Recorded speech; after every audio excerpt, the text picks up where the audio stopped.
It's week 6 of the ECAC, and two teams are really vying to get that 50% win rate. Nazareth versus Kean University. My name is Ito, and I'm joined by Jag. And Jag, let's go ahead and talk about this match. Break it down quickly, because I know the players are ready, and I think we're going to be ready to break it down as well. Yeah, absolutely. I think you started it off great with that. It's just two teams currently at 2-3, both of them just a little bit below that 50% win rate. So this is really important for both of them. There's only 2 weeks left in the regular season after this. Get to 3-3 here today. Maybe you're able to finish 5-3 on the season, 4-4. You know, you got to do something because that playoff push is getting real close. A loss here today, well, it's not the end of the road just yet, but it'll make your chances of making those playoffs just that much harder. Yeah, not quite make or break, but I gotta say, in general, for Kean University, it's been a pretty big upstart for them. They started this season out 0-3, and yet they've clawed their way back with some help to a forfeit victory in that last week. But they're now sitting at the, again, 2-3 record that we talked about. If they can kind of capitalize on the momentum and keep it moving forward, they actually do have a pretty decent shot of making playoffs.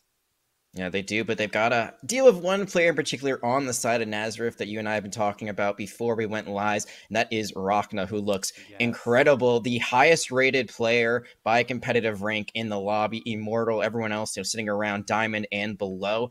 This is going to be the star player. We don't know their role specifically. They could be a duelist, they could be a sentinel, they could be a controller, who knows? But when there's someone of that high rank, they're always going to be target number one. But can you take them out? Because in a game like Valorant, it could be a 1v5 scenario. You never know. It can happen. So when someone is that skilled, you got to make sure that they're not the one left alive. Yeah, it's got to be a little bit terrifying. And, you have to imagine, like, how does the agents or how does the agent composition change around that, anchor sense, because he's above and beyond the other players when it comes to at least rank-wise. Obviously, that doesn't always translate into officials where you're working in a more structured team environment, but maybe you can go ahead and just kind of let loose, you can go ahead and treat them like 10s. You heckin' love 10s, and, put them on a Jet, put them on a Reyna, and see how these rounds can kind of open up now that you have a player that can be kind of that star that you're looking for. And I think it's also worth noting on the side of Kean, I have their ranks over here on this screen as well. I mean, they don't exactly have any slouches either. Their team overall is sitting, rank-wise at a pretty high level. You have an Immortal too, for instance, Jevril. Not quite sure what their in-game name is, but it's worth noting because he could equally be a problem. And we'll have to see who is the bigger problem at the end of the day. There are some other problems they might have to deal with, considering that there were a lot of balance changes last week. Yes. I mean, I think we're going to be looking at a very different controller meta. But before we get to that, we got to talk about Icebox, because it is the map that was changed the most. And it was also selected first here today. So we get to see those changes up close and personal. Those sites were completely redesigned. I think B in particular had a ton of changes to redesign how you can approach it as an attacker as well as a defender. So we're going to see how those things come to life right here. Yeah, it's a complete and total makeover over towards B. I mean, really, again, it opens up a lot of options, but you have to think, in the back of your head, Icebox for a long time has just kind of been Viper's domain, right? Even when she was kind of in her worst state, when she was kind of seen by some as a troll pick, she was still relatively meta on Icebox. People still used her a lot. But now that Icebox has gotten some changes like we were just talking about, as well as Viper herself, I mean, do you think that we're going to be seeing a different controller meta? Is this the rise of the Brimstone on Icebox back again? I know version 1 used to love that way back in the day. I don't know. What are you expecting out of this? I'm not sure, to be honest. I feel like, it's been a week now. So when those changes came out originally, it was on the day to play, actually. And, you can't really make adjustments there. But here we see, no, it's not going to be. It's going to be Viper across the board. I'm not too surprised about that, because even though she's definitely in a weaker form, I'm not sure if Brimstone is strong enough after his changes to really say this is why we should pick it. I think, especially when you've got the Sage Viper combination, you kind of throw up those two walls in tandem. They work out really well. The biggest thing I want to talk about, actually, is the addition of KO, who has seen more and more playtime on this map as time has gone on, has kind of been replacing the Reyna. So we see Kean, they are going to run the Reyna still, but Nazareth, they're going to run the KO. And I think a big part of why you can run the KO in their place is because the KO kind of takes the place of Sova in a way. He's really good at recon. He's got the Silence Sounds abilities. And here you are. You're not going to be running the double duel setup from the side of Nazareth. You're just going to let your chamber be kind of that pseudo duelist instead. I really like Nazareth's comp. I think it's the stronger and more meta one. That doesn't necessarily mean they've got the guaranteed win here. Right, yeah, and it certainly just can't be a full guarantee. I think also worth mentioning is the fact that Anchor is going to be on that jet. As I was kind of talking about the I heckin' love TenZ factor, it's going to be interesting to see how he slots in, since he is far and away kind of our player to watch on this side. Gotta be careful though, you go too aggressive with the jet, you never know what can happen. Exactly what I was going to say. You can't be too aggressive, you can't get a bit too confident here, because with such new territory being placed down here on Icebox, anything could happen. Double shock darts in, for instance, on the planter. Nearly was the demise of Voidstorm 19. Stays alive for now, but very quick retake in over towards B, wasting no time at all in this 5v5. Ceramic gonna go ahead and just hold down the fort. Actually really concerned for Anchor right now. That flank has not even come to tune whatsoever here, and they're sticking on the bomb. Seaside sticking on it, has absolutely no fears whatsoever. Anchor is coming in to help, but it's a little bit too late. It's already halfway stuck, and that's just going to be the first round stolen away. Hit all the nice shots you want, Anchor. The round's already done, mate. Yeah, we talked about this, you know, you leave one person alive, they could ace. That was a 4K, but it was just a little bit too late. Pros don't fake in there. They did fake once, but at the end of the day, Kean, they do get the defuse, and I think a big part of that was the wall that came out from Voidstorm. Exactly. It was just kind of angled a bit awkwardly, and I think that kind of plays to how this map is now designed. The cargo crate that's underneath, where you can go up on ropes to get to high ground, it has changed. You can't really go through it in the same way. Now it's kind of just a pocket, a cubby, more so than a two-way entry kind of area. So I think because of that, you can't use the wall in the same way, and there we see that B site take that's been so good for so long, not nearly as strong with that wall. Not nearly as strong, but it got the job done. It's also kind of interesting how they moved it more horizontally rather than vertically. That way there were sections that they had to go ahead and kill off before they could actually infiltrate the site itself. That being said, Anchor, he's still very much a problem. He couldn't exactly win that round for his team last time around.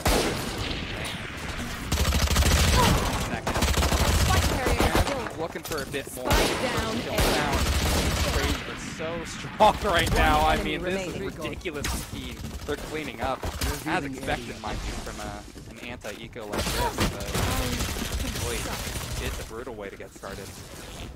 Yeah, at that point, if you're Nazareth, you get to keep the Sheriff because Anchor stays alive, so that's like really the only weapon you've got to commit there. You want to find as much as you can. Maybe, I would say 2 kills is a healthy way to have a save round there. They do get one. It's something. They get the buy this time. It's a bonus. But I think the biggest thing is that Curious George on this Reyna is going to be going for a Vandal. They're going to be force spying. So if they are able to win a thrifty round here and get rid of the bonus, that's huge. But if they commit this economy this early, it means they can't go for a full buy next round. It means they're actually going to be putting themselves at a very big disadvantage, and that's not where you want to be. It seems like they have a lot of trust in the fact that this Reyna will be able to pop off, and you know, there is some potential, there is some potency of Arena even when she doesn't have armor, right? With that dismiss, or excuse me, rather the you know, that overheal that she can get can kind of work as that temporary. So maybe not the end of the world in case it doesn't work out, but that's a problem that'll have to be dealt with another time. It might be coming sooner than they wish. It's down to a 4v4, still very early on in the round. It seems that things are pivoting a little bit more over towards the side of B, as that's exactly where Bomb is committed. Keep in mind, though, the mid presence is a little bit lacking here. Ceramic is just sitting tube. Ceramic, they go for the swing. They could be facing a 1v2 depending on the timing. 50 seconds left, still enough time. That's going to be KO's abilities being thrown in, but nothing going to be caught out there. It looks like this is going to be another plant on B. Ceramic still, this flank, it worries me. I have to see him start coming online soon. The rotations are in from Kean. They're just about ready to go ahead and counter Soul Icon. Lurking around the newfound Viper wall smoke. It's only good for 1 kill so far, but Ceramic, this is where he comes into play. 1 kill found on flank, and this really just should totally go the way of Nazareth. And it's exactly what you're going to mention before, or what you were mentioning before, excuse me, Jag, is that the Reyna fully bought into that. And what are they going to have to work with now? It's a handful of nothing. Looks like, yeah, they're going to have to go for a Sheriff. I mean, their best player is doing really, really well right now. Diana really carrying, I would say, the weight of their team. And they got an amazing pick onto Anchor early on, took that Jet out of the equation. So they're winning a bit of the Jet duel right now. Now they have this operator instead of the marshal. They can do even more work. But the fact that you're going to be down a weapon, or you're going to be going actually for a marshal, so double snipers, it's intriguing. I think this is the best way to kind of salvage where your economy is, if you're curious, George. But if you're not hitting that one tap, like, you're going to run for the hills because you cannot outduel these assault rifles on the other side. Yeah, you're really going to have to rely on those dismisses to get out safely. If you're a nice sharpshooter, perhaps you can make it work. Anchor, speaking of making things work, and speaking of sharpshooters, he's going to be on that blade storm very early on. He's going to be their key to success in this round, but it might not happen, at least for now. No res available just yet, so they can't bring him back from the dead. Have a blade storm in case that happens, so we're going to have to focus on other things for now. It's a full-out assault over towards A, but Kean, you know, if they have a player advantage, you can go ahead and take the slow, wait for them to take the Nazareth, do the best they can, and advantage.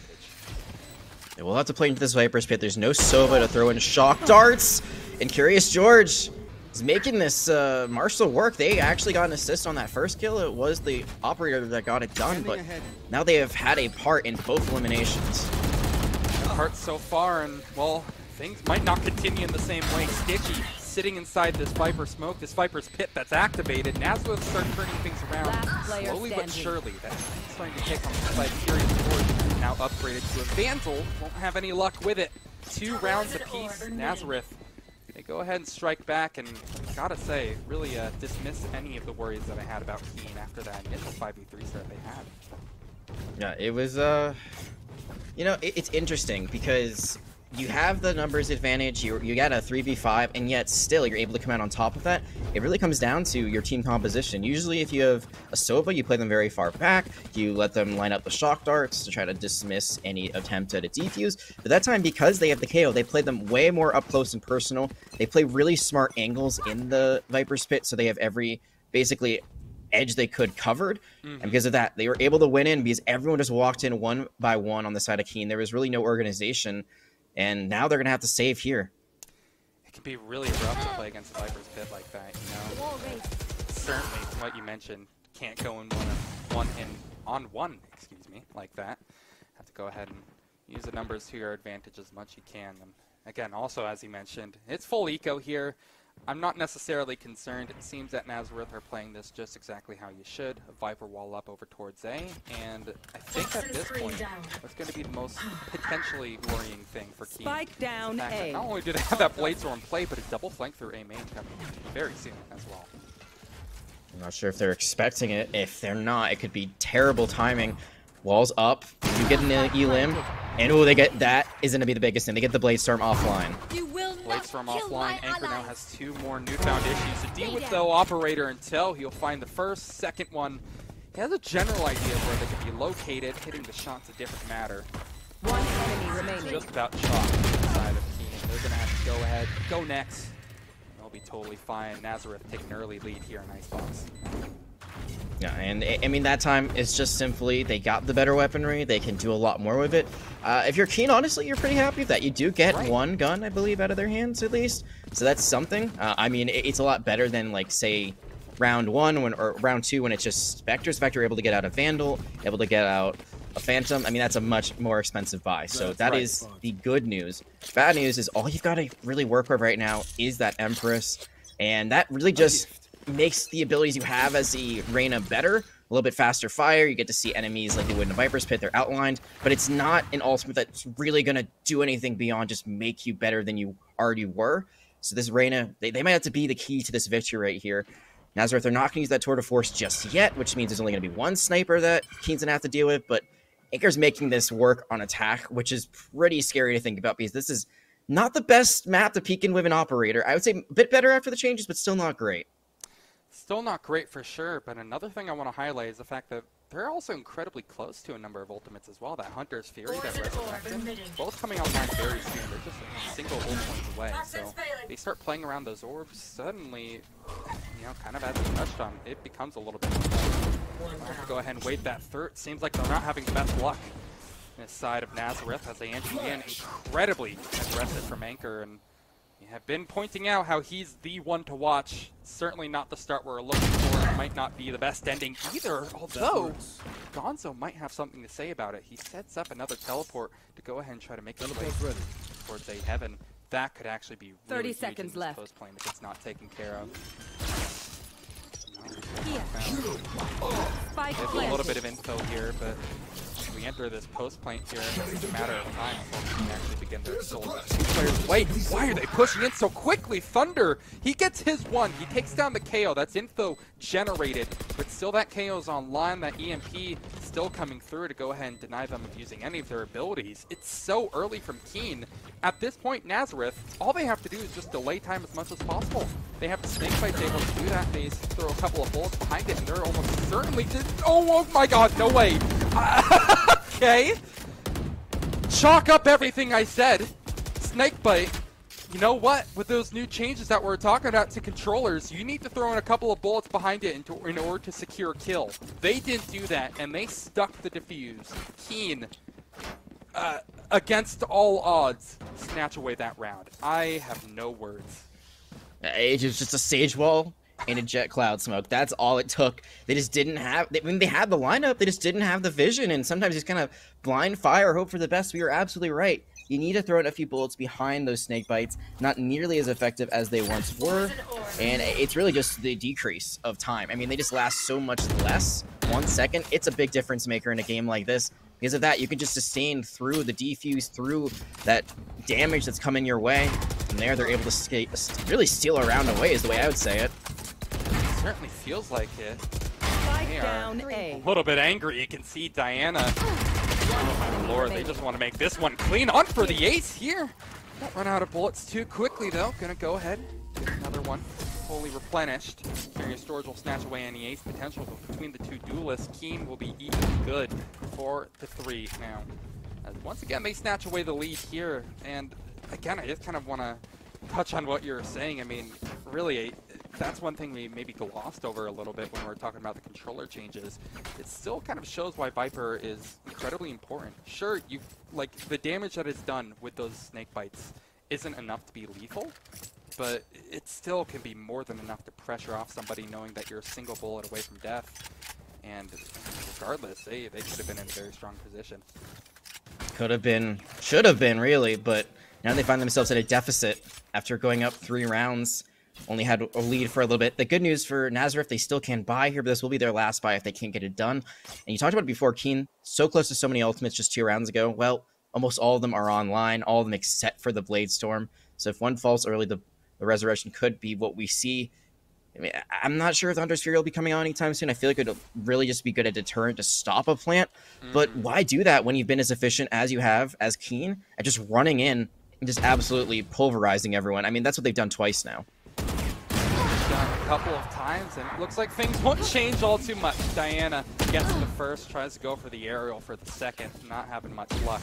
This is where that Hunter's Fury, as you mentioned, though, could certainly come in handy. There it is. Oh, yeah, maybe a bit premature as well. That plant comes through, but no one else is able to be found nearby, able to help.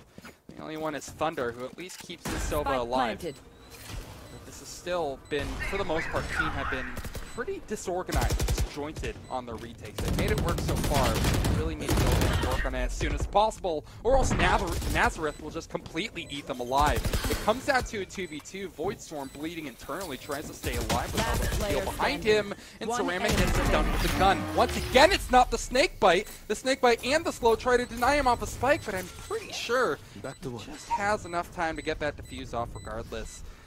It's, once again, I mean, Jack, it's disjointed, but Kean still make it work with their incredible gunpowder.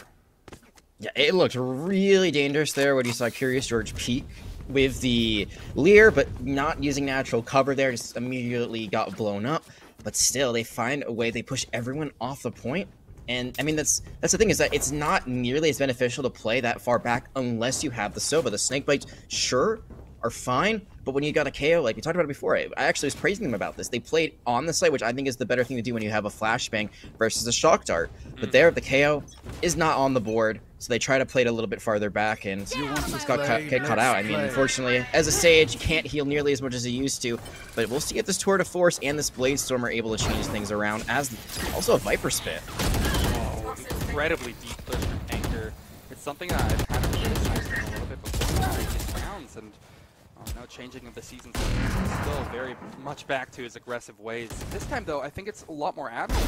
They're actually able to do a lot of good work behind it. They're actually executing push just behind the space created by him. And they're able to at least trade favorably for a decent amount of time. As for now, it's not going to work out in the long term. That resurrection is they take back numbers. Gunfights taken towards B long. Not exactly what Kean needed.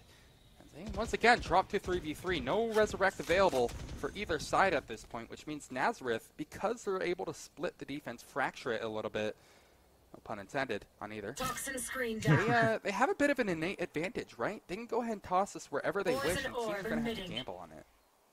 Yeah, they can. I think it's the biggest thing is you can't outplay yourself here. You can't think on this too much. You can't take too much time. At one point, B was only 1. You see this Reyna Curious George continues to go back and forth.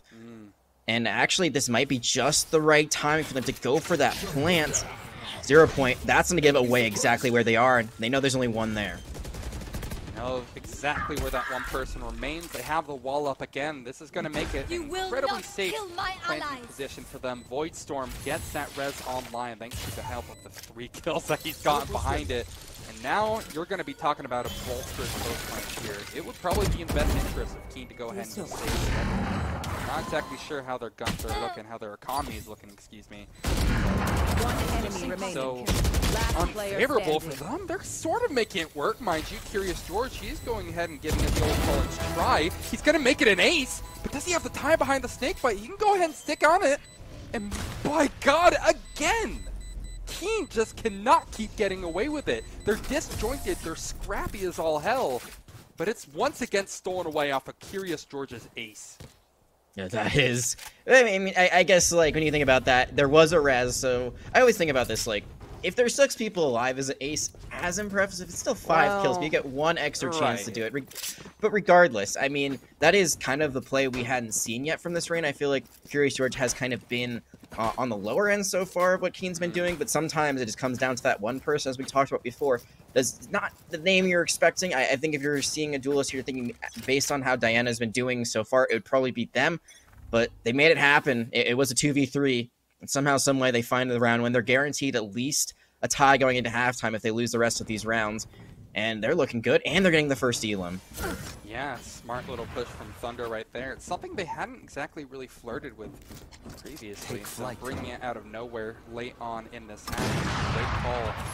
Just gonna go ahead and get a single kill. That being said, that's about where the good headlines end. Nazareth are able to snatch one back. Now we once again wait on Kean to go ahead and do their retake shenanigans once more. There's 2 players coming in over towards the attacker spawn. That's 1 kill found, and the collapse is coming. At this point, it just feels like Nazareth have no way back into this round here. That KO, they're down, and they're certainly going to be out in about 3 seconds time. Anchor, he can't make any magic work either, and really, I mean, Kean, even when they're not in a retake setting, they're still seeming very polished on their fights, excuse me, and they're making it all work. You know, I think we were going into them a little bit on the side of Kean about, you know, how it's a bit disjointed. I want to turn to Nazareth and talk about how they had very good ideas early on about how they wanted to play this map. You kind of saw, like, their walling with the Viper wall as well as the Sage wall, and I feel like because of these changes, these ideas are not working nearly as well. It seems like every time now they've tried to run in, they've tried to set up a wall, someone ends up falling before that even happens, so they can't get the separation they need. And it's looking like it could be Kean getting a pretty nice lead going into this halftime. Like it. And, well, considering the round, just a minute 20 is already back into 4-on-2. I'm starting to think you might be completely right on that. 8. Almost certainly secured at this point. We're going to have to see some magic tricks done by Nazareth. But don't exactly bet your house on it. Poison's off. Slow walk up towards A, maybe their best bet. You know what I'm starting to think? I'm starting to think maybe the old meta is better after these changes to this map. That's what I'm starting to get the vibe of. Maybe the KO that was really just starting to come into play isn't the move anymore. Maybe just going out for that all-out aggression with the Reyna, being able to run in more, just going in and not being as much risk because Reyna can heal herself. Jet has the tailwind so she can get out. Maybe that's the move because it is working out super well. But we know what happened last time. Numbers advantage for Kean when they went into the last Viper's Pit. That numbers advantage was not enough for them to win that round. Take flight for Nazareth. It's going to be rough for Nazareth. They certainly seem committed to the idea that they can make this work here. Although they're going to be heading into the last round of the half without a Viper's Pit, they just felt like they could make it work regardless. It's going to be an entirely anticlimactic post-plant rather. Kean will be moving up to 8 without any hesitation, any worries whatsoever. And yeah, Jack, I think you're completely correct here, is that it seems like this is going to be a pretty one-sided Last half round in the half. Last time, though, could go out with a win here. Give them a little bit of momentum. Valorant, such a momentum-based game. Like, just the ending round, winning that could be enough to propel yourself into the pistol, start to get something to go. And one thing to note is that this was Kean's pick. This was the map that they wanted after the first initial set of bans, so it's not super surprising to see them do this well thus far. Well, to see if they can keep it up, if they can keep, their own momentum going. It is going to be a bit of a half buy, I would say, on the side of Nazareth. You see the Guardian come out. You saw some light armor to buy the guns. Whoa, and Dana going to have to back out. Yeah, incredibly patient on that angle. If nothing else, right? She didn't get the kill, but a hell of a lot of information here. It's going to be maybe good enough for allowing them to hold on, but and don't count your chickens before they hatch. Nazareth are able to find that player advantage as they move into a post plant. And although Kean are down, I certainly cannot count them out for the reasons we have discussed before. They have been nigh flawless on these retakes, and this is no different. This is their final push in this half here. They're going to be popping all their ultimates. There's the wall. There's a snake bite to counter it, and Kean are just farming. 2 kills down to the blink of an eye. Anchor doing his best to keep the dream alive, and it's working. 1 enemy 3 remaining. kills in this round. Stitchy with another, denying all ace potential, but keeping certainly the dream Nazareth alive. Anchor goes over, collects his 4th. He makes it a nice montage clip. More importantly, Nazareth, they're still in this one. Sides. Stops the bleeding, finally. I mean, that was, I'm trying to count this. I think that was 6 rounds in a row that we saw from Kean. Yep. And finally, at the very end, before halftime, you see that they're able to bring something back on the side of Nazareth. I think the biggest thing there is that Anchor started with 4 kills in that pistol, was very quiet for a lot of that, or wasn't impactful enough to get a round win. That time, all of them, all the time, they're showing that potential that they have as a star player. And that's gonna, that's gonna be what you want. That's gonna be what you need. And like we were just talking about before, it's only 1 round. It makes the deficit a little bit easier to deal with if you're able to win this pistol, and then the preceding round cuts it down to only a 2-round differential. But most importantly, your best player is starting to get going. And when they got the hot hand, you never know how many headshots they could hit. Well, there's always a meme for a while that 9-3 was the perfect match. So maybe it's not good for that headline, but for everything else, it's just great that they have more rounds to work with here. Interesting mid-B split actually run here. We'll touch on it more a little bit later. I'm sure you will at least. But Ceramic, Spike meanwhile, are planted. going to find a kill over towards mid. It's actually looking pretty decent for Nazareth on this pistol. Low HP on one member of Kean. And things are only getting better as they collect 2 more kills on Diana and 1 enemy respectively. remaining. Got him. I mean, what really just seems like out of nowhere, Nazareth on the verge of making this a flawless pistol round. Could be big for them, not necessarily because of the guns, because usually we're going to buy anyway, but everyone stays alive. Everyone's going to get a piece of the action, and it's a full round. I think it's actually one of the first flawless rounds we've seen, if not the first in this series thus far. But I think the biggest thing is, yeah, that rotation. Very intriguing on the side of Kean. They continue to play very aggressively as they did on defense. That time they go up the middle. Usually you see them go up into kitchen, then try to take this high ground and then take over B, or, fake it out and then go to A on the defender spawn side. But instead, they actually take the low ground and have a very nice push. The biggest thing is they don't catch out Anchor. Anchor walks through the poison orb, does not get caught out, gets to live to tell the tale, only has to burn their tail in, which isn't super important in a pistol round. And then they get a headshot, able to help bring it back. Nazareth, yeah, if they win this one, only 2 rounds away from making it a tie ball game. It seems more than possible right now, considering Anchor is pushing up. There's some damage done over towards A main. this has been completely snuffed out already. They know exactly what Kean's plans are, which kind of forces them to retreat, abort plan, maybe go ahead and reconsider the fact that they want to push A like this. As for now, they're still flirting with death. He still wants in on this piece of real estate. But Nazareth will make it hard. Bit of a slow mid-round. Kean. Teleport's ready. As talked about before, I think are actually having second thoughts about committing over towards A, so it's a mid-push maybe. No, just walking it all the through B main instead. Yeah, they're not tiptoeing either, so there's probably some sound recon going on right now. Probably have a good idea of where this is coming to. I always feel like in a save round like this, when you have to buy pistols, you should just gun it. Just go in, because you can't win the gun battle outright. Just try to overpower them. Now you've lost another one. At this point, like, you're just trying to get the spike plant for those extra credits. You're not even going to get that. Oh, maybe you do. What? Well, I mean, it's a win for them regardless. They get the spike down. They got at least one gun out of it. Maybe just demolish the ego of Anchor a bit. So it's a win in some ways. But when it comes to the actual number at the top, not so much a big win they were hoping for. Another clean one from Nazareth, only losing Anchor in that. And once again, Anchor, look, I appreciate the optimism, mate, but that seemed a bit ambitious. Force him off the plant for a second. At the cost of your life. I think a lot of Jet players forget that Talon actually makes you super vulnerable for a few moments. You know, you don't have your gun in your hand as you land. You're actually, because the way the animation works is you're dashing with your hands forward, kind of like you're doing a stroke, or the front crawl. I think that's what it's called. Stroke.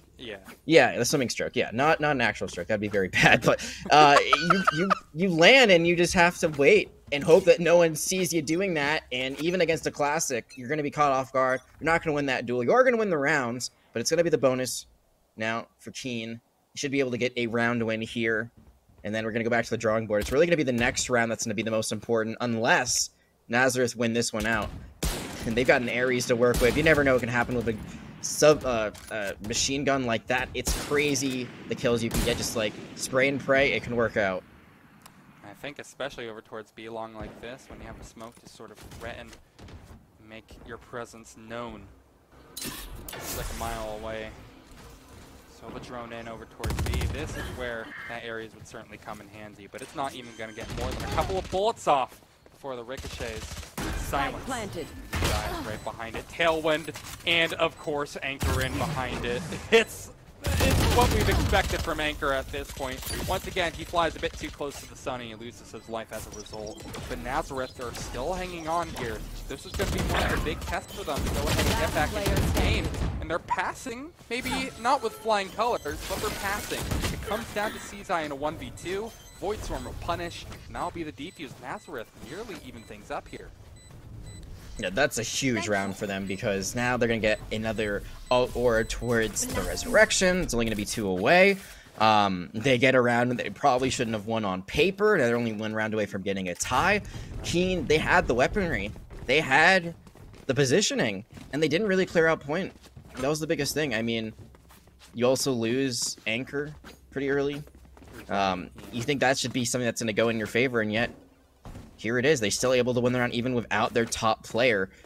So Kean, they gotta find something here. It's gonna be a bit of a half buy for them. Sheriffs might see a Vandal, probably not. Hopefully not, because you don't want to put your economy in a bad place. Just a half buy. Really, yeah, it's a half buy, and you're just hoping to get a few Elans to take some more economy out of the side of Nazareth, who have really started to get on a roll here after winning that final round before the swap. Well, there's that sort of overpower factor you're talking about, however. They're at least getting a shot. Initial pressure over towards A, or A belt, excuse me. Spike quite down work out in A. their favor, but I felt like they had something going with Diana constantly Last flying player over towards the standing. site. They're all going to get picked apart, so really it's nothing memorable at the end of the day. But at least it felt like towards the beginning of that round, Kean sort of had an idea of what they wanted to do. It's just that the execution has been faulty, to say the least. And yeah, no, as you mentioned previously, it will be all tied up, a tied ball game. I guess the question here, Jag, is what's next for Kean? They'll have a full buy heading into this, but what's It seems like they've really struggled in their rotations, and I do like the idea of just running in with their lesser weaponry and just trying to overpower, but A is not the site to do it. I mean, there's no sightline, and an operator will not see you in there, right? It's just, it's a sniper's playground. Mid, you know, you could just sit on the box area that we just kind of see to our screen to the left of where Anchor is right now. B also has good sightlines, but I would say mid would probably be the best because that's generally where you least expect a sniper to be. Then try to take over the spawn side of the defenders and go from there. Instead, they try to take over A. Doesn't work out. Here, they're going to try to go for B. I really liked what they did actually before when they rushed mid and then went B. Doesn't seem like that's going to be the play here. Even with those changes to where you can exit from, it's still going to be a great angle for Anchor, but instead they're just going to take out the Owl Drone and head for the hills. Don't hate the idea. We'll have to see that stew another time, because as that is happening over towards B, all the chaos with the operator, Thunder 12 has lurked his way up. Gonna run into a trademark. Not a tripwire, wrong character for that. Go ahead and give a bit of information. Throw these rotations from Nazareth. It's actually up to execution at this point. That's where they've struggled the most. Thunder 12 was one. Gonzo pushing into threat in the spike plant, but it's not going to work out. Nazareth, they now find themselves in a bit of a predicament. They've been, overall, pretty wonderful at being able to capitalize upon any advantage that Kean have given them, but they're just not letting up whatsoever. Kean, they're going to go ahead and shut this one out. The Viper's Pit, only kind of rubbing salt in the wound. They had this chalked for them. Ceramic will go ahead and give it a try. Exactly commit your life to it. Has that Viper's Pit in tow, excuse me. You can pick up that operator and get out there. You'll be in good hands. For now, you're going to go ahead and lose your life. Just like that, Kean are back in it. And was it exactly, you know, was your advice seen, I suppose, in that round? Do you think they kind of capitalized on exactly what you mentioned? Ended up being over towards A, but it was a fun fake thrown. Yeah, I think it worked out really well. I think that they definitely caught the side of Nazareth off guard. And I think also just kind of the tempo that they played in was, again, more to what we saw on their defense. Very fast-paced, very aggressive. Gave themselves a nice little advantage being able to throw the Viper's Pit on point pretty quickly. And then you saw Nazareth just one by one jumping in. Couldn't get it done there. So a bit of a swap from what we saw on the other half. But now Anchor says, I don't care if you get the lead back. I'm going to get this operator. And with that jiggle peek, they're going to know someone's there. But why do you peek back into it? And that's the controller down as well. Say goodbye to the wall smoke. Say goodbye to the singular Viper's. Oh my god. Forgetting the name right now. But the Viper smoke. You know, the one, the wonderful little half circle. Doesn't matter. We're not going to have to worry about seeing it for this round either. Depressing for them. Still not over yet. Thinking about fighting over towards mid. A dry duel at this point maybe is not the call, but certainly it's the only thing you have to work with. What else are you going to do? Flash up? No, your Reyna's over towards A. More than anybody else. Anchor's going to go ahead, harvest here. 1 kill onto Diana. Looking good for Nazareth. Can't exactly see this going any other way, but the Empress and DFT still believe in this. They think it can work out, and with Thunder 12 finding a kill, it just might be doable. But it's going to require some heroic from Jeffrey, the last player standing, taken out swiftly, and once again, it's an even game. It is indeed, and unfortunately when you're a Soba, up close and personal, that's not how you want to play that, but when you're on defense on A, there's really no other way to do it. I mean, you can kind of play, I guess, more towards spawn a little bit outside of the actual point itself, but you don't have a great angle there, and at that point, it wasn't looking good for that round anyway. I think the biggest thing is Anchor, you know, has played very, very aggro the entirety of this series. It's been a hit and miss at points, but when they have an operator, especially on defense, you have to figure out where they are. That's like kind of your first priority. That's where your Sova recon bolt has to be going right now. You've got to figure out where that jet is hiding, because you want to be anywhere that they're not. Right. Well, good news for you, Jack, is that's exactly what was happening as well. Far away from being able to actually be effective in your Anchor. Go ahead and beat Kean over towards the A bomb site. As that's happening, though, it's going to be prime time for Kean to go ahead and try to make this one work out. Nazareth, though, regardless of having Anchor or not, they're going to actually be doing a great job at keeping things solid. It's a 2v2 as it comes down to it. And with that spike planted, it could honestly swing either way. Anchor, he still remains, however, and as that constant threat, you always have to go ahead and keep in mind that he can change this round around at any point.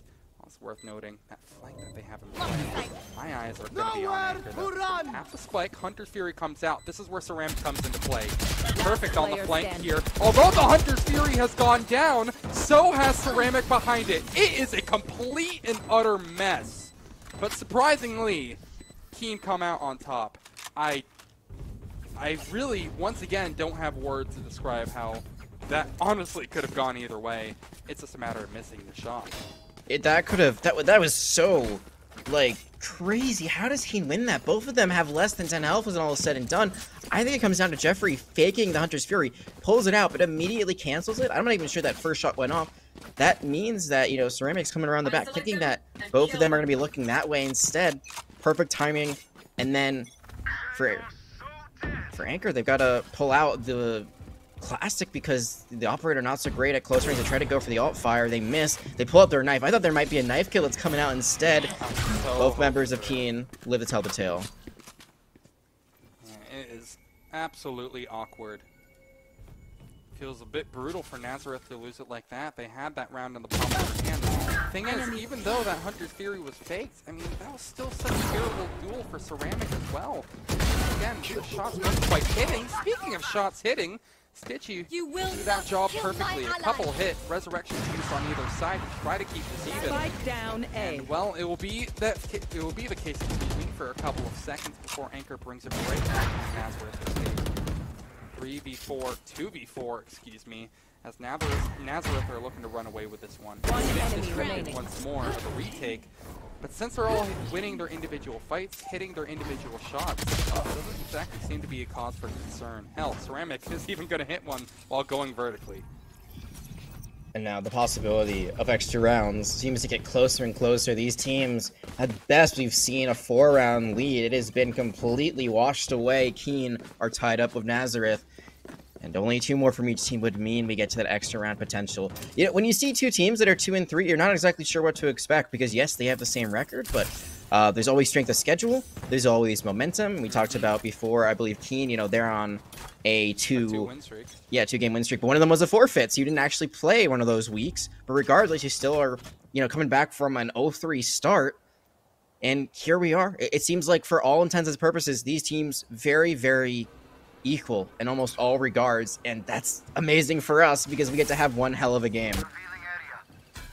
Has hell been delivered so far. Gonzo, well, not so much for him. He's been having a bit of a rough time, especially so in this round, but he's even been in counts.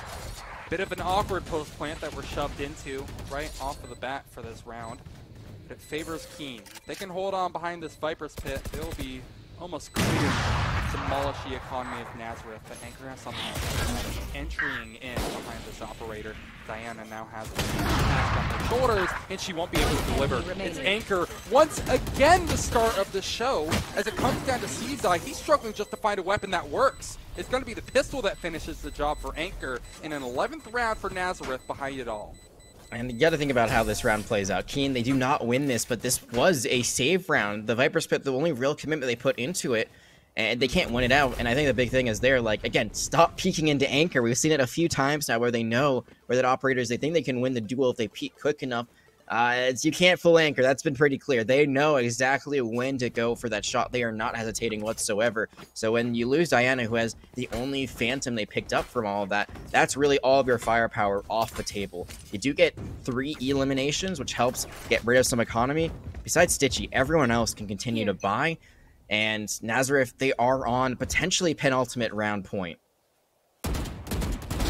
I'm starting to think that, but it is a long series. It could go the distance. Apparently, Void Storm gonna go ahead, do his part, make sure that isn't the case. Kind of walk into this awkward mid-round lull. There are defenders pushing up, especially Ceramic over towards B, as we see on our screens right now. But really, at this point, Kean, they are going to have that mentality. They're going to be feeling that pressure that they need to make a play happen. They're down a player. They can't just go ahead and rest on their laurels. That play that they're thinking about might be another split through mid. I actually don't hate this whatsoever. They have the tools to work with. They have those smokes available. Sure, they don't have a Sage, but they have everything but. Smoke shot through. Anchor doesn't find blood. Void Storm here to hold it down once more. He was at mid previously. Let's see if he can get it done at B. The answer is a resounding no. We're looking at equal numbers for a second again. Of course, Anchor to come and play. This Viper's Pit over towards B is certainly an issue for them. It's not cleared fully, and that's going to be just a farm for Nazareth once more. It honestly could have gone either way for a good while there, but Nazareth, that Viper's Pit is just such extraordinary pressure for them. They're able to go ahead and really go at their own pace. And they didn't have to push into it either. They had the spawn side for defenders. They tried to kind of take their own spawn side as well, and they push into it. And I mean, that's unfortunate timing for Diana. Just kind of drops as they're in the middle of a reload animation. But they could have played back. They could have just made sure no one was on their flank and then covered it like they were the defenders there, playing for post plant. Instead, they pushed way too aggressively.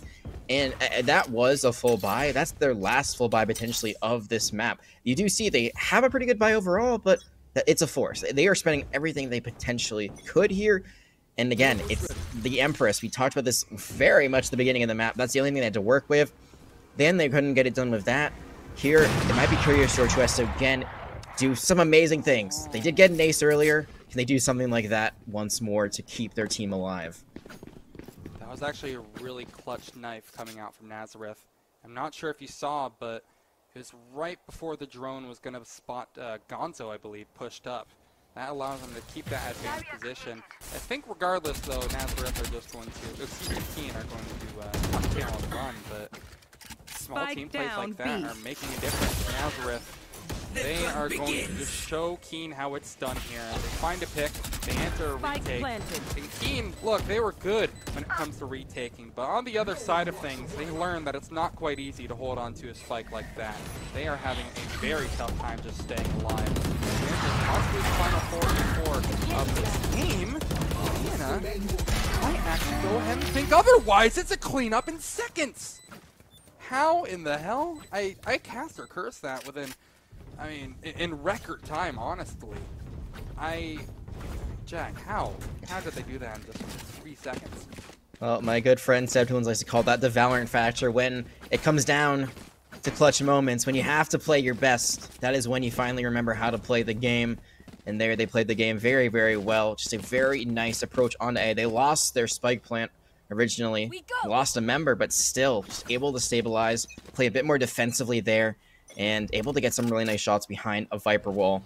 Now this is make or break for Kean. They win this one. We go to extra rounds to keep this map going, which, you know, it could never end. These overtimes can go for a very long time. Nazareth looking for a clutch play, and they get one. Can they get two? They do. What a shot. Oh, behind Anchor, behind it all. I think they want to close this one out before we get to those extra rounds, before we see overtime. Looking optimal for them. I'm not going to chalk it up until I actually see that final body fall. Kean in a 2v5, maybe, just maybe, if they get this spike plant down, they can make it work.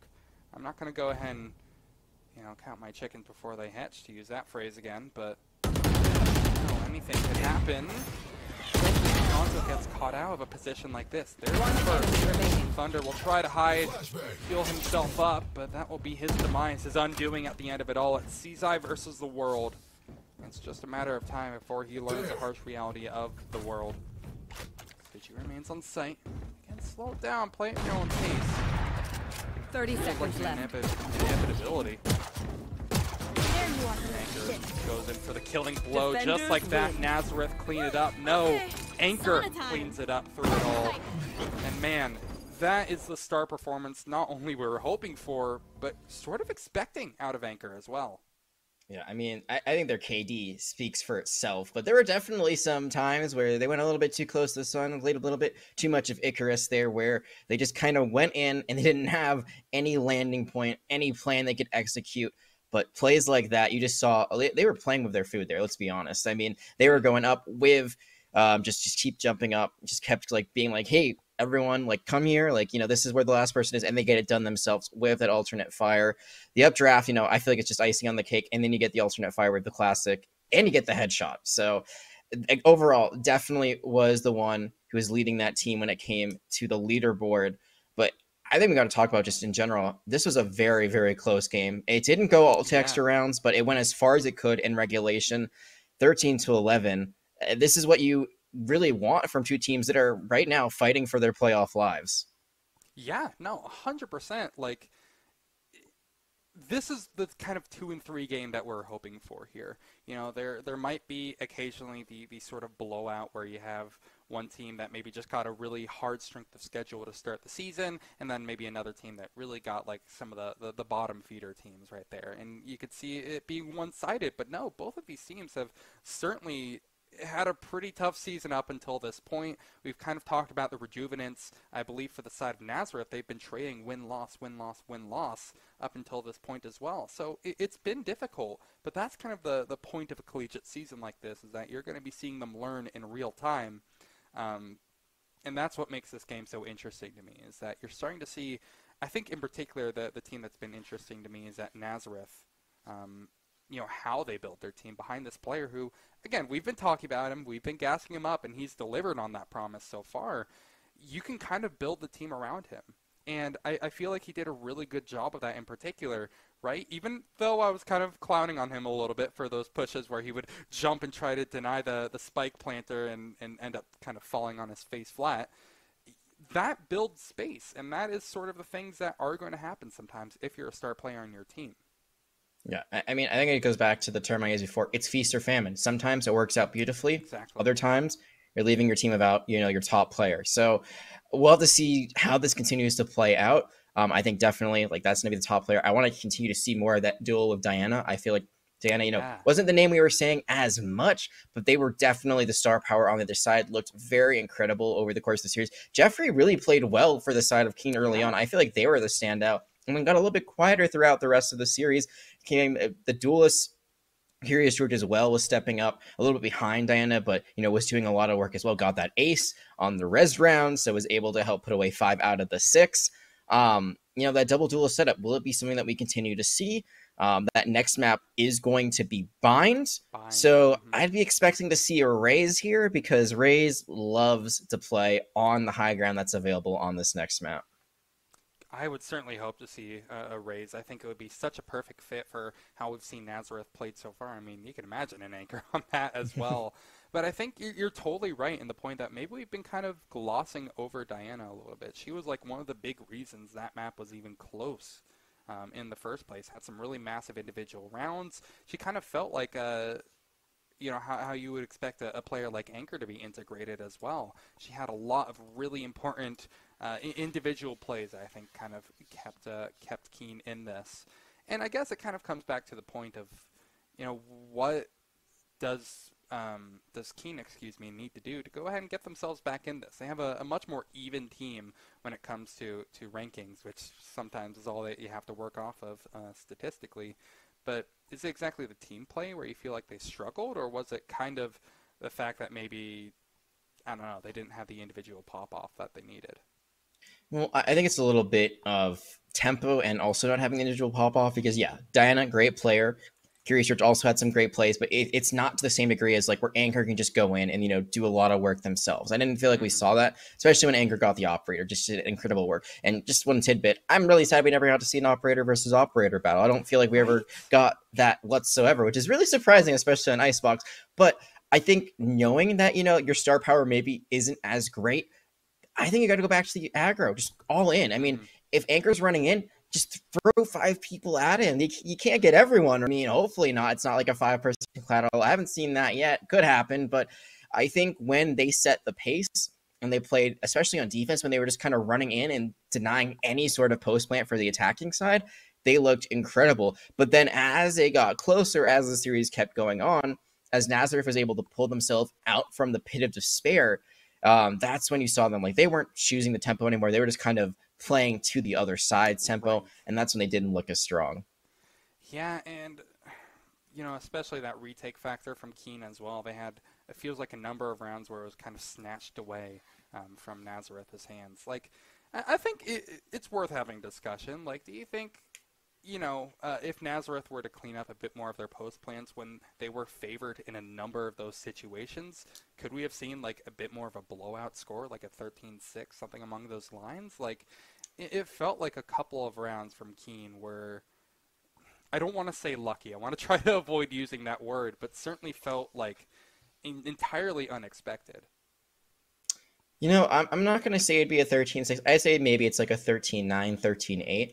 I think that there are some rounds where Nazareth just really kind of gave it up. But I think there are other rounds that Kean just kind of found ways in that Nazareth left open for them that maybe another team wouldn't be able to take advantage of. I think sometimes it was positioning. I think sometimes it was the composition that came out. With the fact that they were trying to play really far back, but they have a KO. I mean, he can throw his abilities in, but they have an arc. It's a lot harder to predict that arc versus a Sova where he's literally an archer. So you got a much better idea of where those arrows are going to go versus, his flash grenade or his 0 point. 0 point has a very strong arc where it just kind of goes whoop, and then straight down. So I think, I kept going back and forth because I do think that the KO is with the chamber, just with the changes. I think that maybe eventually we'll see like a Brimstone come in instead of a Viper. But the Reyna Jet was working for quite a bit. But again, it's about the pacing. And I think when they're able to set that pace, when they're able to take advantage of those doors that were left open from Nazareth, Kean looked really, really good. Which is why I'd say it wouldn't be more of a blowout. I think it still would have been pretty close. But we're going to have to see how the second map goes. I'm pretty sure I just heard them loading into the lobby. So hopefully we'll get that agent select started in just a moment. Yeah, and I think that's actually the perfect segue as well is, something we had a brief discussion about at the beginning of Icebox is sort of how these controllers sit now. I know Europe, even when Brimstone was kind of a bit of a meme, now he started to rise up a little bit in the pick ranks. The 15% stimmy beacon, the Brimmy with the stimmy is now less of a joke than it used to be. Are we going to be seeing more of it? I mean, how do you think the controller meta sort of swaps on Bind in particular? I think we're going to see it on Bind. I don't know if we're going to see it from both teams necessarily, but I think Astra is just, she got nerfed into the ground. That's what Riot did with her. They just literally just punched her straight down. I mean, less stars, higher cooldown retrieving them.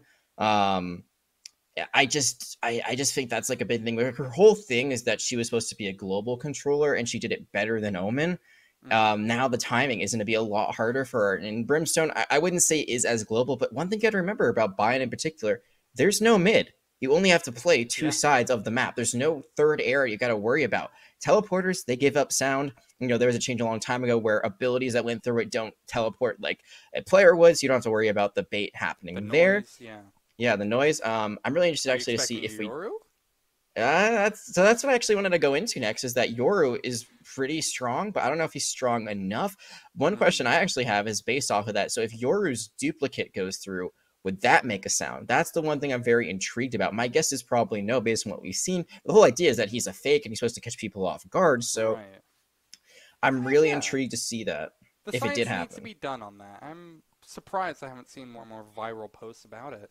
I would love a Yoru. I mean, I've kind of felt like Yoru, or Bind has been kind of Yoru's best map, like his most fun map where you feel like you have some great potential because of those teleporters. But it's so hard to pass up something like a Raze and like a Jet, or a Raze and, I mean, really no Raze and Jet are the two ones that I think of when I think Bind. So where would they slot in? Certainly not for the Raze. Just like Raze, as you were talking about before, is so vital to them. How about the rest of the comp? How does it shape up? It looks like that question will be answered right in front of our very eyes as we're hopping into map number 2. I see that Bind has loaded up on my wonderful monitor, which, by the way, if you don't know, I have a Lenovo Legion Y25 monitor, and hey, Lenovo Legion knows that you play to win. To stand out from the competition, you need equipment that matches the speed of your thoughts and actions. The Legion Y25 monitor delivers wins in the toughest, most critical situations with its extreme 1 millisecond response time to its insane 240 Hz refresh rate. The Legion Y25 doesn't just keep up, but does a lot more as well. And hey, I'm not going to lie, that's the reason that I have at least peaked Immortal in beta. It was because of that monitor. Built for those engaging vast multiplayer battles at the tournament level, the Legion Y25 offers a 24.5-inch FHD IPS panel with built-in NVIDIA G-Sync compatibility. Got to get all those refresh frames, as many as you can. The Legion Y25 monitor is available at Lenovo.com and other fine retailers. Choose your agent. Agent Select isn't quite over yet. I mean, Brimstone is happening. Not super surprised about that. Anchor, except for Diana. It looks like we might have the Raze versus Raze battle. It looks like Diana's going to go back now to the realm. No? Okay. Well, we're going to have to see. I want to hold my breath here. I think the biggest surprise out of all of this is honestly the fact that Ceramic is on Viper. Viper was really strong in binds a long time ago. Not so much anymore. I mean, it can work, but I think it's really going to be, I think the biggest thing I'm going to be looking at in between these team comps is the Viper versus the Killjoy. Who's going to get more out of these characters? I feel like Viper was still good, you know, when she was in her heyday. A lot of what you saw was Viper Astra on this map, and sort of how they divvied it up was like one controller for each side of the map, and then of course, you know, they rotated where they're necessary. But I feel like that's the sort of approach that they're still going for here in Nazareth. It certainly feels like a strange comp. I don't disagree with you at all, but I feel like if you were to go ahead and replace Brimstone with Astra here, I would feel pretty comfortable with where we're at. I think maybe the most interesting pick for me is Arena, out of nowhere. I feel like Icebox is maybe her better map, but Curious George wants to bring it out on the on Bind. Kind of a yeah, you don't see it on Bind. I feel like if you're going to try to go for a character that has blinds, I mean, we've seen Breach be run, but I'd say Skye. I think Skye makes a lot of sense here. Yeah. But, you know, they're going to go for individual healing over the team healing, Leers over potential concussions with the Trailblazer, Guiding Light, blinds, none of that. So we'll have to see if they can make the double duelist setup work this time. Didn't work on the last map. On the last map, but hey, the chamber certainly did. Alright, Gonzo gonna go ahead and lead the charge. Initial shot, that actually takes down a pretty important member of Kean as well. We'll touch on that maybe a bit more later here. Voidstorm looking to go ahead and get that spike planted will lose his life as a result. That is a controller that we're gassing up so much down already, and that is a huge deal. Nazareth, now we're going to be playing with fire here. There's only so much they can do to go ahead and fight off against this inevitability. That is Kean and endless smoke.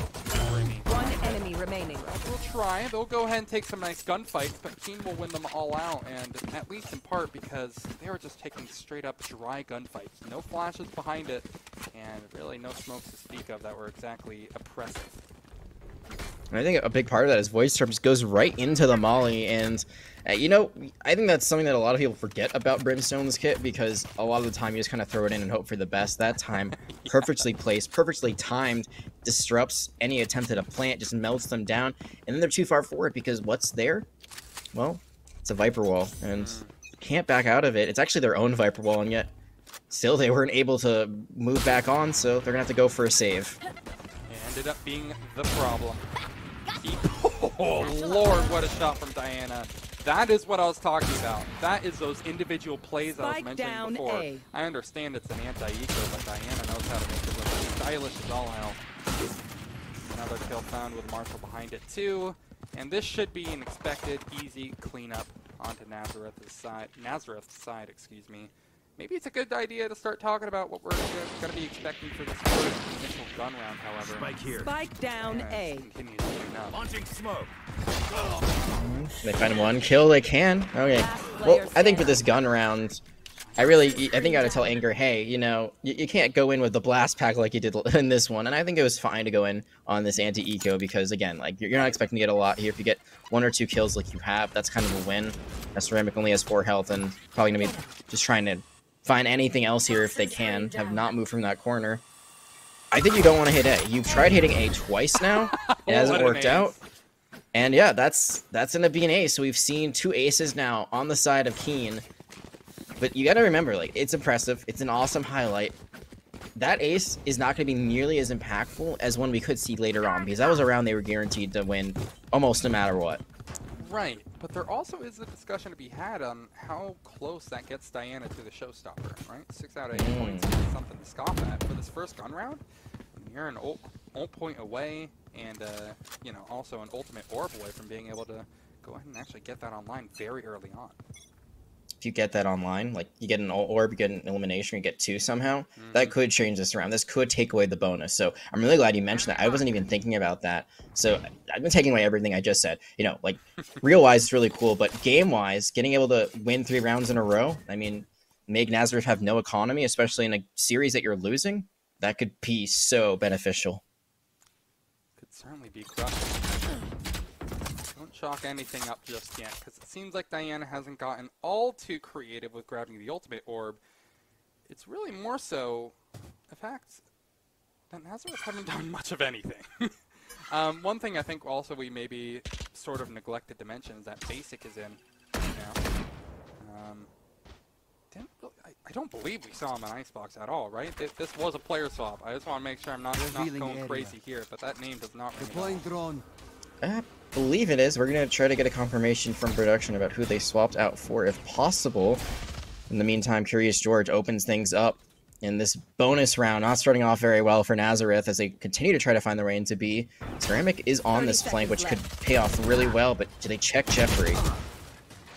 The answer is yes. They certainly check for him. Void Storm finds that Spike one planted. quickly. Nazareth, they take a nice early lead on this, and Void Storm, okay, yeah, he has the lineups available. That's the only reason he'll be running out this long. Has a Molly available, so that's going to burn some time on the clock, quite literally.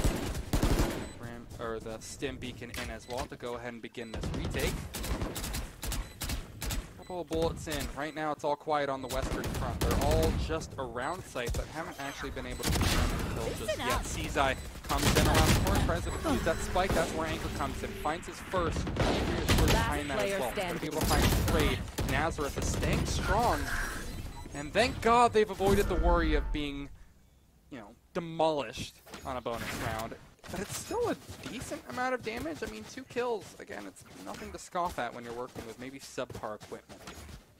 Yeah, I mean, you get to full buy now, which is really good because you know that Nazareth probably cannot based on those eliminations that you got. Anchor really struggling to have that same performance early on that we saw on the Jet.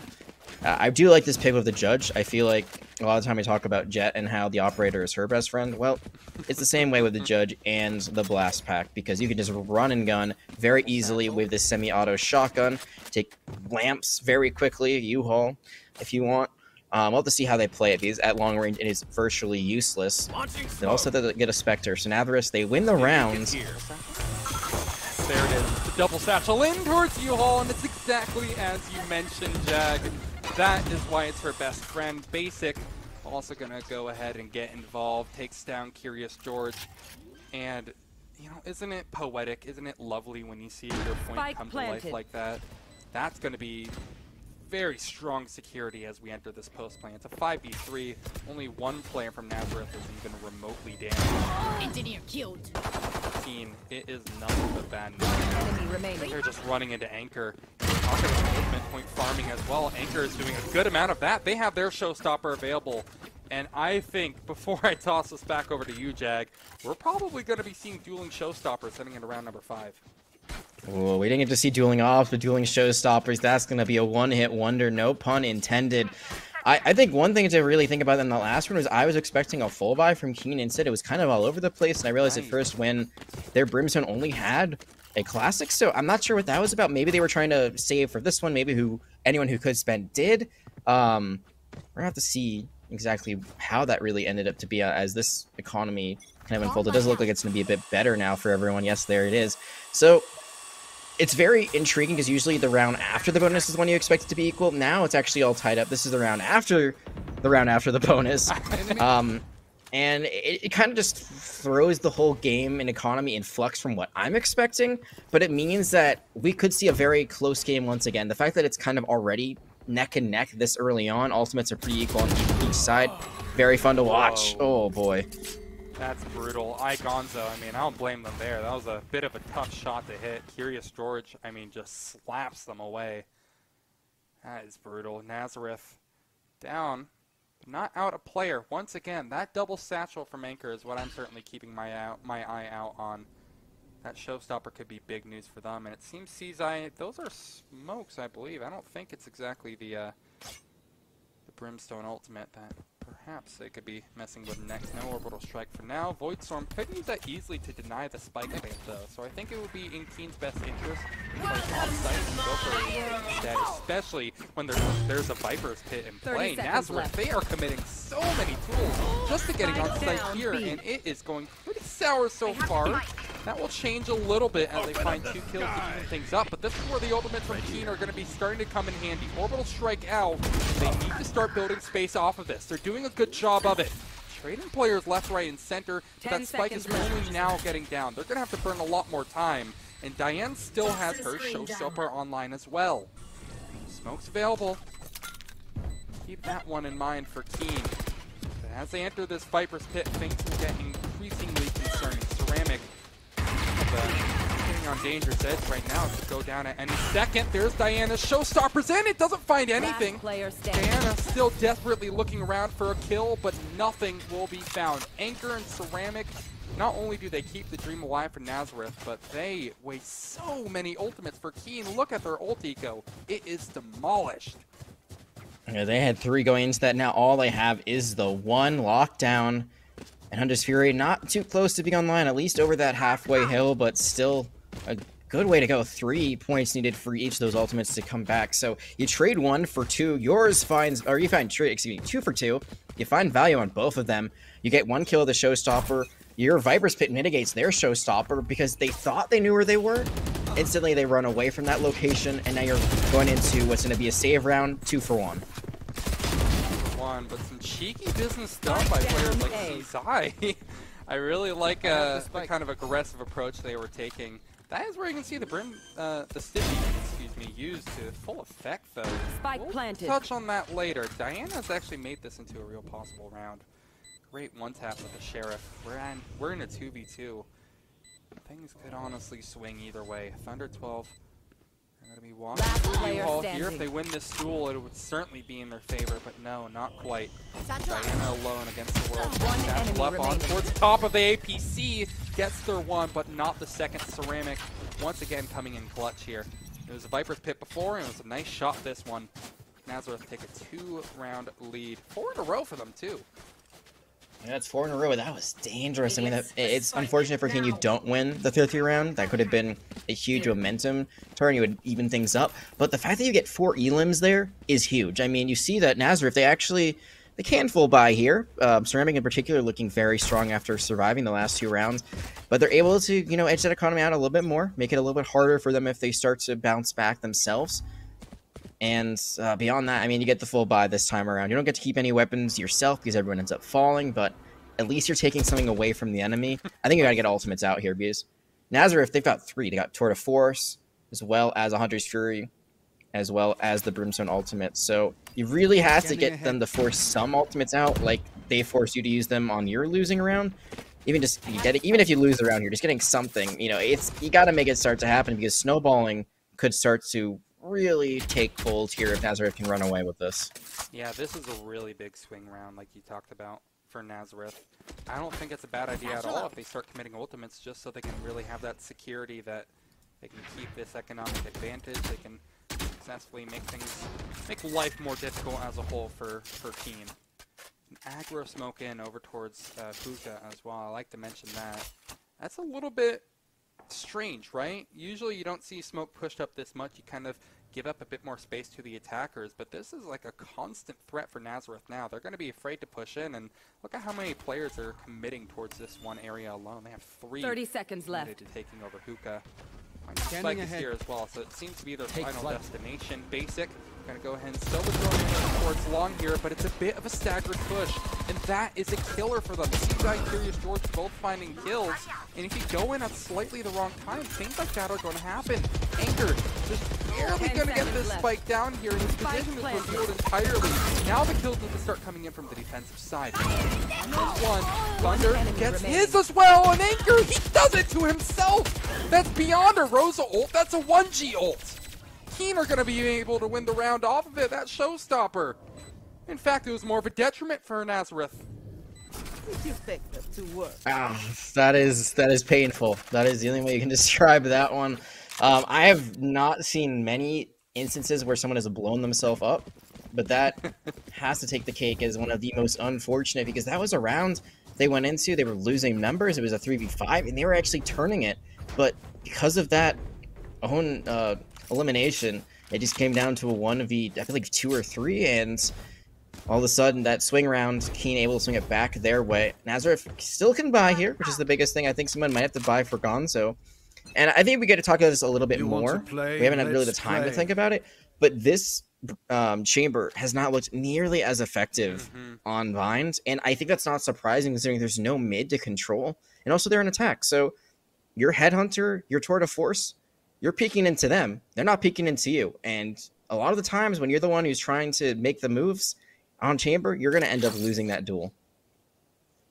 Yeah, it's really slightly concerning that Gonzo hasn't exactly had the effect on this chamber as he was hoping, but there's still time for it to brew, and like you mentioned, yeah, I certainly think he's going to be a lot more dangerous, a lot more of a threat come this defensive side, but if we're going to be on the topic of defensive sides, Kean certainly has a crazy one right now. They've pushed up into enemy territory hard. They're already infiltrating the attacker spawn. Gonzo, speaking of him, is going to find 1 kill, but overall, Kean have a full control of this round. Hunter series, Brimstone, orbital strike is going to be used. Look, that's great and all, but you have to keep in mind, there's still so much time burned off that defuse timer. It's already halved.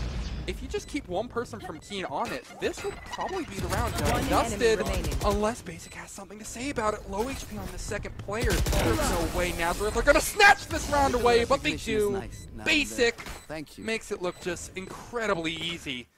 He moves Nazareth up to yet another round. And we talked about this player potentially being a sub. It has been confirmed they are, in fact, coming in for Stitchy, who played the KO on the last map. So this makes a lot of sense to me, because KO not nearly as effective here because there's no mid. There's not a lot of like open air space you can throw the 0 point in. So they swap in Soba Specialist, and there pays dividends. Hunter's Fury going to be thrown out, but really it was their gunplay that got it done. 1v2, able to clutch up. And Nazareth, it was looking like it could be shaky. Momentum could be going the other way, but this attacking round will continue to stay in their favor as Kean gonna have to go back to the pistols. Talk about a brutal collapse for Kean as well. Having to go back on those pistols, that feels like a certainty that Nazareth will be able to take this one. I suppose on the other hand, it could be a really good time for Kean to start building on those ultimates. What I would have loved to see here is a bit of an initial push for some of those ultimate orbs, right? Send a couple of players out towards showers to go ahead and really build yourself up. Maybe the orbital strike, more so the showstopper that Diane is only 2 clicks away from. I think since you can't really count on being around by straight up gunpowder, go ahead and try to set yourself up. Now we're going to be seeing a nice clean farm as Nazareth not only take over the B-bomb site, but take over another round. 1 enemy remaining. Yeah, it's looking like this might be all said and done. It's flawless. It's 3 for Anchor. And yeah, that's kind of what you expect there. It's unfortunate for Kean can't get any guns out of the hands of Nazareth. This feels a bit more one-sided than what we saw before on Icebox, but you got to remember, at one point, Kean, they had a very nice lead themselves. Nazareth, they're the ones who had to battle back. Kean, plenty of time for themselves to be able to get back into the driver's seat. Maybe if Jeffrey looks like they may have to go for the Spectre, but everyone else should be able to full buy here. I think you force ultimates here. You've got only 3 rounds left. You lose this one, you only got 1 more buy round. I think you go for an aggressive play. Probably the Empress is what you're going to be looking for, because Lockdown and Hunter's Fury, well, maybe Hunter's Fury could be more aggressive, but especially Lockdown, much more reactive. If they go for a plant, I want to see that Lockdown right away. I want to see that Lockdown be thrown out to prevent the plant from coming through. Even with the Viper's Pit, you're not safe from the Lockdown. The Viper's Pit might give you a cloud cover, but it's not going to make you immune to being paralyzed. Especially, you know, in the potential Brimstone meta we have countering soon, an orbital strike onto the Viper's Pit. I mean, they're just about the same size. That could also be seen as a potential counter. This Viper has plenty of terms and conditions that may apply. You always have to keep in mind. Nazareth, they move forward in this round, however, and I fully agree. Once that lockdown, once that plant comes through, I certainly want to see a lockdown. Whatsoever here. Maybe they'll save Spike the down give A. themselves a better chance. And yeah, just like that, right as you called it, Jag. That lockdown will do them a lot of good. Farming kills will be Seaseye. At the end of it all, it's a 1v1. Spike not down Same either. one as last time. Not in the possession, 30 seconds left. Of Basic. With Revealing just area. underfooting around as well. Surely this has to be a known position from Kean. Now, I would certainly go ahead and give a bit of an edge over towards Basic for HP alone, but the fact that he needs to retrieve that spike is a big, big problem.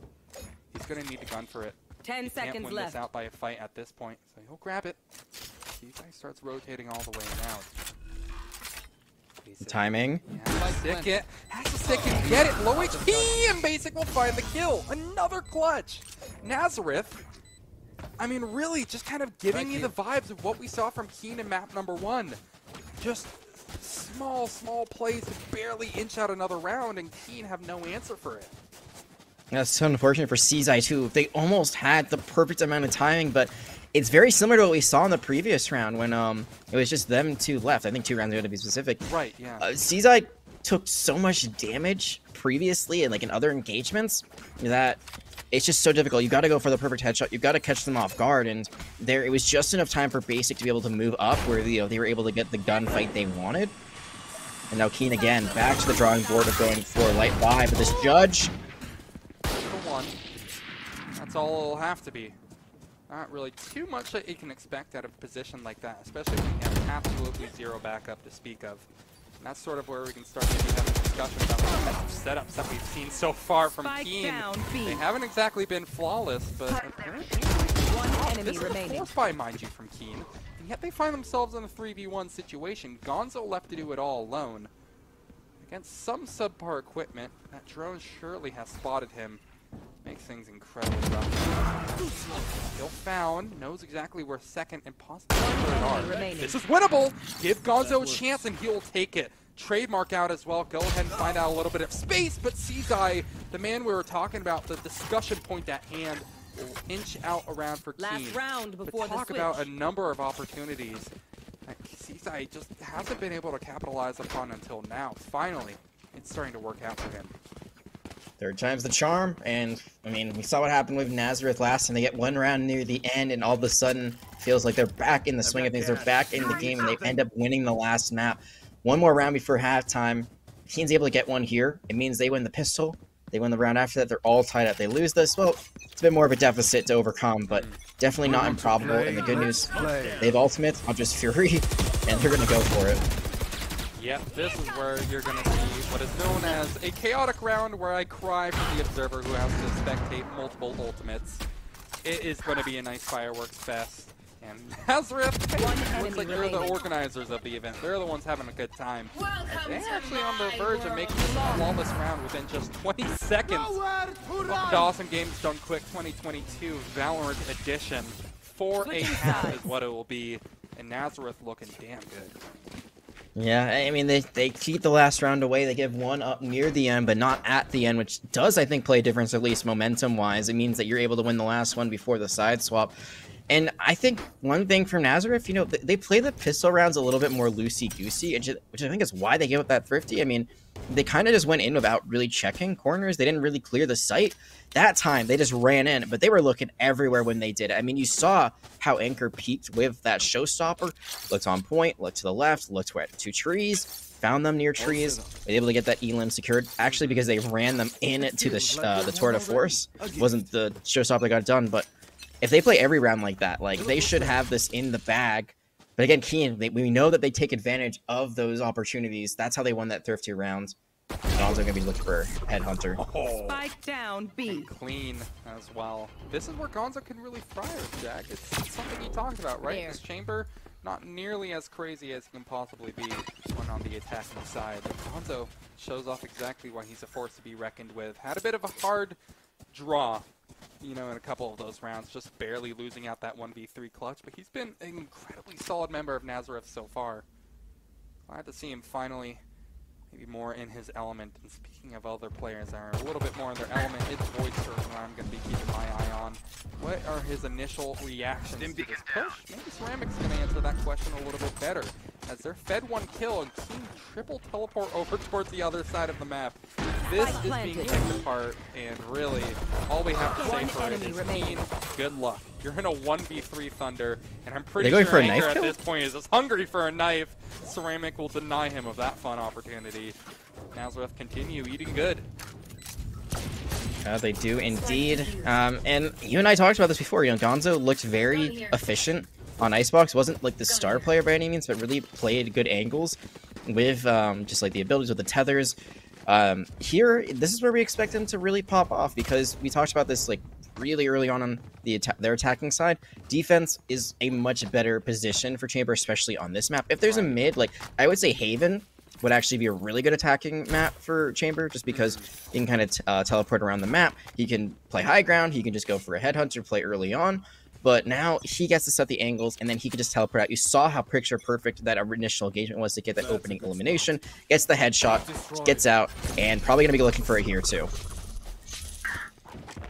Too early. Gonzo certainly does get that first engagement they're looking for here, but it's a speed boost behind that Brimstone stim beacon that ends up allowing the team to site without not much of any damage at all. There's a little bit done onto the rays of Diana, and that will end up leading to her demise, but they're actually making this a really good argument for a round in their favor here. Bonus is going to be on Nazareth to go ahead and make this retake work out, and although they're having a bit of struggle, case in point right here, Seaside, never mind, we'll touch on how unlikely this is a bit later. Seaside has made this from a 1v3 into a 1v1 with a classic only. Free weapon, by the way. Surely he doesn't find this third, surely, right? Spike is tapped. Seaside. Patience. The virtue. He's gonna find them all! The classic! There is no way that works out. $0 spent and a round gained from it. Yet it does. It does somehow, some way, and again, I mean, this is getting to a point of Nazareth where they have to take these rounds where they have to better buy more seriously. They've given up like 2 or 3 50 rounds alone on this map. It gets to a point where you can let your opponent back in. That's a round you should win. Now you're going to give them another one here right now with the bonus. And, I mean, I'm not even sure that's really on Ceramic. I mean, they tried their best to try to find them. They just didn't check that one little divot, which is unfortunate. But they really should have just been playing the Spike a lot more actively, instead they were trying to go for kills. And in the end of the day, they're the ones who get hunted. Yeah, no doubt. That was certainly not the most optimally played 3v1 Nazareth, but maybe I'm always the optimist here. Ooh, wait a second. That Killjoy lockdown isn't taken out. That could be a bit of a problem. Nazareth are kind of forced to concede it. Speaking of taking rounds seriously like this, where they have the much better economy, Kean are doing exactly that. They're committing a lockdown for this. Still a 5v5, but they're going to see Spike over down towards A. Have a nice meeting in the aisle here between him and Voidstorm.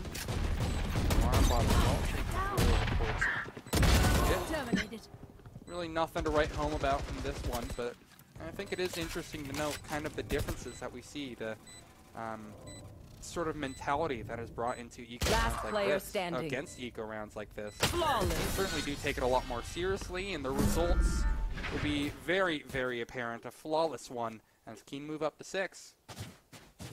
And closer and closer. After the pistol, I wasn't ready to write them off necessarily, but the climb up that hill would have been much more difficult, assuming they won the second round after the swap. Instead, Kean, they take what they are given. Seaside, you'll put in so many clutch positions, potential clutch positions. Now has found 2 rounds.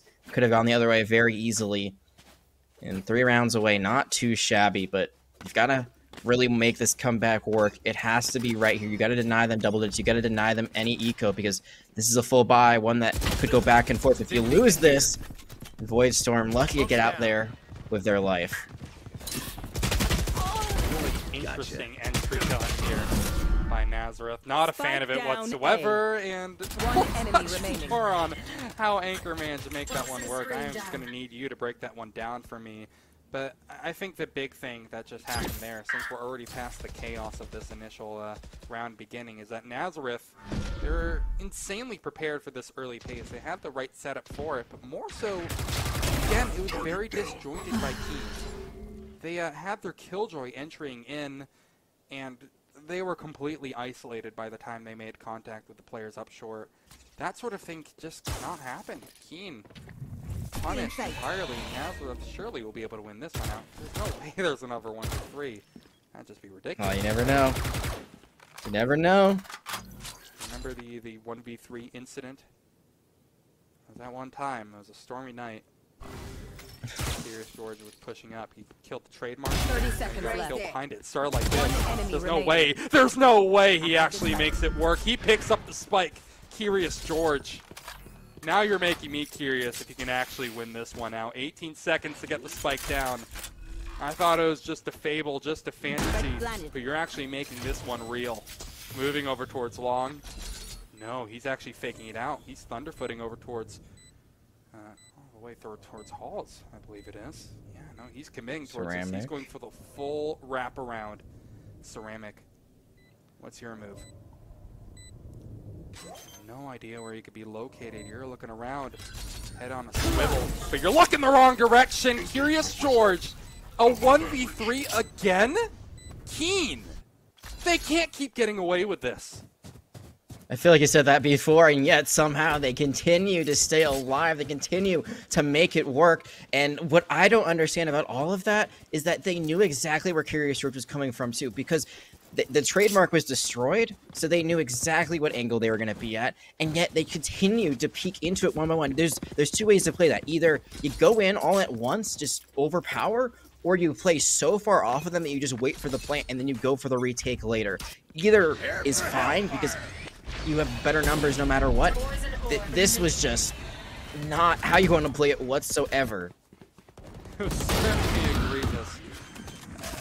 Nazareth are going to need to clean that one. Spike planted. There. Chance of finishing out right here, right now. Kean, they're making a very strong argument for Breeze.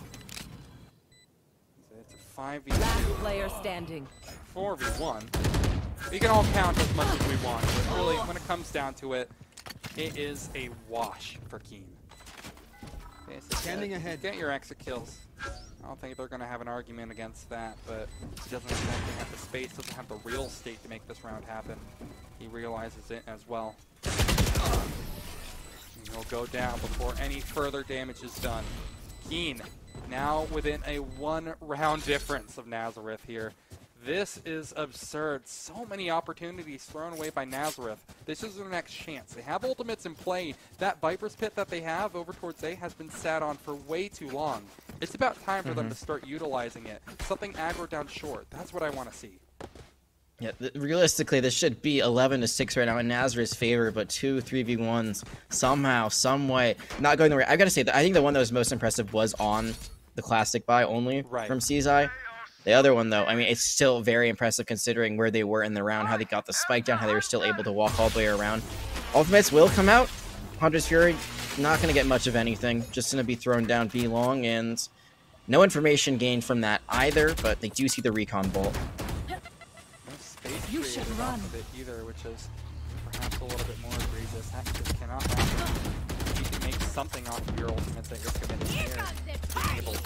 It will be the Killjoy lockdown. Not only do you get a kill, but you get a nice ultimate behind it as well. Beautiful. Nazareth are holding on. Now, don't go ahead and choke this one out. All it takes is one jump into Curious George's crosshairs, and suddenly you have a very competitive round on your hands. Ceramic cures all, however, knows that there's a couple of players potentially coming his direction towards market. It's nothing but a ruse, however. Kean, they're going to be actually grouping up, maybe in exchange of the spike, as they're sitting outside of hookah. Quiet for now. Smokes down will probably mark the beginning of their push in. 30 I think seconds Basic, left. go ahead, maybe go for a couple of shots. Life for the cause here. Oh lord, he's getting everything that he could ever hope for. Basic finds one, buys enough time for his team. Start rotating on in, and with only 15 seconds left on the clock, Kean are forced between a rock and a hard place right now. Go for that spike down. 10 seconds left. Pushing in, make a little bit more space, make things more uncomfortable, but don't throw it! You've been in this position before, Nazareth! Don't play with your food before you chomp on down. Void Storm will go ahead and avoid another potentially incredibly worrying situation. And I started to believe for a second there. I've been made a believer. There's nothing that Kean can't do. That's pretty clear. It doesn't matter how many cards are left in the deck, as long as they've got one to throw, they can throw it out there and get everything they've asked for there. Just weren't able to get the job done. It was a 1v3, but the positioning, everyone knew exactly where they were. Gonzo, they throw in their ultimate, they throw in their life, but they get the recon, which I think is more important than anything. They knew that both of them were right there on the side of Kean. So Nazareth, they finally collapse like they could have for 2 times, and they're able to get that double-digit lead. Could have gotten it a lot sooner. Kean, they are definitely still alive in this. They still can buy here.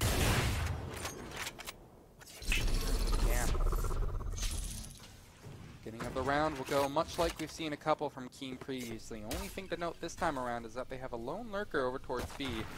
Another one looking to join. Lone lurker from B, speaking of which, is about to make contact up towards long. Curious about how this initial one will work on through as the drone enters towards hookah. Still a fight over towards mid. Wait a second, look at this push up over towards B. This basic might be caught off. No, it's the other way around. Well, good start for Nazareth. Maybe a little bit unlucky, however, for the opposing Killjoy. That's something that I think maybe I want your thoughts on. Is the Killjoy been entering a lot of time? You know they're more of a lurker, but pushing up is a bit ambitious. Smoking, pushing right behind it, of course. Nazareth are going to be eating good here for a while. Ceramic and Gonzo try to go ahead and change that headline a little bit. Spike planted. Sitting inside this brimstone. One enemy remaining. Hard ask for anything to go your way. Oi. Clean shots. Nazareth. They move themselves up to 11. No fire here. Bit of a rough start for Kean. I want to know your thoughts on that though, Jack. I mean, where did it break down? I think the fact that they actually put the Sentinel on the lurking isn't bad. I think Cypher especially, like on attacking rounds, that's kind of what they're known for, to just kind of go to the opposite point as a bit of a switcheroo, but they didn't play quick enough. Like once that Elim comes through, you saw that Nazareth, for a split second, they were actually going for a full rotation out, and they're like, wait a second, maybe we shouldn't, because nothing else happened immediately after that elimination. They didn't see any other movement, they didn't see any other recon from Kean, so they kind of rotated back towards more mid, kept most of them on A. And I think if they had just been a little bit quicker on the draw there, could have been great for Kean, but instead, moving a little bit too late. They run into an operator as well as a Viper's Pit. Very hard to maneuver through that. Yeah, depressingly difficult. Stim beacon out. If you're talking about quick plays, this would be a good example of when Kean are ready to run it up. Double flank through, almost into the attacker spawn. I've seen this before from Ceramic, excuse me. When they had a really strong flank position for an icebox, they beefed it. This won't be a different situation. Kean find 2 kills to their name. Basic being able to respond with 1 is great, but they need to go ahead and try to push with a little bit more here. Next engagement will happen over towards Showers. Voidstorm, you need to win this one out, but he just barely misses those shots. Now it's a 2v4. Things are looking incredibly difficult from Nazareth at this point. But they're still believing. Gonzo's here. Great shot from Gonzo. Gives them an opening. We'll try to go ahead and collapse this into something more. 2 players are actually going to be giving themselves up. Basic has found 3 on this round. Start pressuring that spike, and man, you have a recipe for success. It's Curious George versus the world. He'll find the first. Does he find the second? No, Gonzo, you gotta hit those shots, mate. He finds Curious it George again. This is just ridiculous. They cannot keep doing this. It is not fine. You know, I actually don't dislike the setup that Nazareth pulls out. I think it makes sense to throw in your I guess the more healthy person there, because I believe that their Sova basic was incredibly weak going into that. But you cannot run in with the operator. It has to be the headhunter, which they might not have enough bullets because you do buy them at the beginning. So I think if you got to switch guns. Give your Sova the operator, or just give away your assault rifle. Flash decisions like that are going to make a huge difference. Nazareth, I mean, you can't even count on one hand a number of opportunities that they have been given. Just been completely, totally choked out. I think Nazareth are starting to get angry at this point. It's a 2v5. Low eco, Kean. Doesn't look exactly great, but Jeffrey needs to hit a nice shot here. He does. One He's enemy done the remaining. same. Not going to freak out just yet, though. Yes, it's another 1v3 here, but really, Thunder is starting to run out of options. As soon as the storm grenades are done for, he doesn't exactly have anything else other than trying to do a lot of here. Finds the first kill. The second one won't be the same story. Void Storm will clean this one up. Nazareth, they move not only on to map point, but match point as well. Could have been done a lot sooner. I mean, yes. You have to go ahead and respect Kean where respect is given. Match And point. managed to make this one pretty competitive here on Bye. I mean, it not only could have happened sooner, this game could have been over by now, realistically.